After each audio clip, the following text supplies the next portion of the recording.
This time, I really believe I'm seeing leaders already that I'm visiting with that are ready to coalesce and unite around Senator Ted Cruz.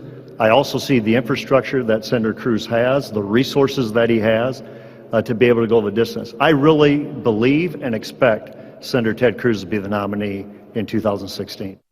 Bob Vander Plaats, who we might call the leader of the organization known as the Family Leader in Iowa, saying that he is backing Senator Ted Cruz for president. It is worth noting again the latest poll numbers, specifically the latest Fox News poll, has Senator Cruz now leading Donald Trump 28% to 26% in Iowa. Arguably, that's within the margin of error. But as we talked earlier tonight, the Des Moines Register Bloomberg Politics poll found Ted Cruz way in front of the Hawkeye State, some 10 points ahead of Donald Trump, 31% to 21%. And now, with the added endorsement, will that be enough to carry Senator Cruz to victory in Iowa?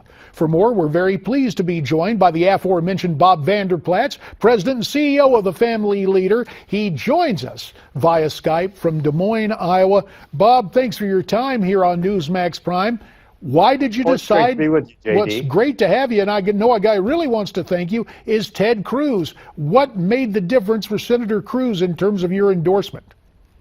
Well, as you know, JD, this has been a great field of candidates. A lot of conservatives running, 17 at one point. I think we're down to 14 now.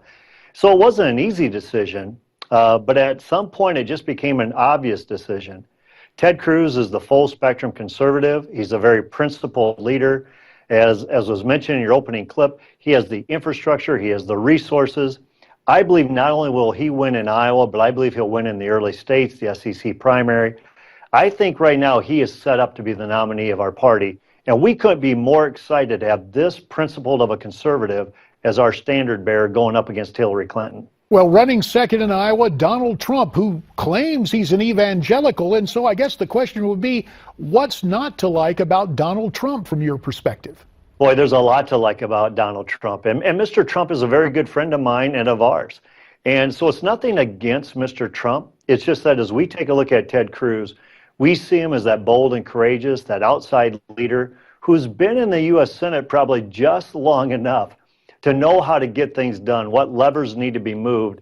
But what we like about Senator Ted Cruz is that when he went to the U.S. Senate, he exposed both sides of the aisle, saw that our country's in great need of leadership, and thought the only way this is going to happen is if he tries to become president versus sitting in a 100-member chamber U.S. Senate. Why do you think, Bob, evangelicals are not going for another Senator, Marco Rubio, or for former Florida Governor Jeb Bush this time around?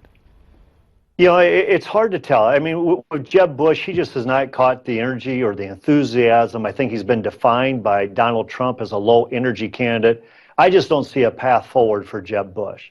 Now, Marco Rubio, a lot of people like Marco Rubio. He crosses a lot of different lanes from establishment to Tea Party to evangelical and pro-family. He brings everything back to the family. He's a very good candidate. Matter of fact, he's a very gifted politician. But I think Marco Rubio's had a high bar where people just don't see him as being president right now.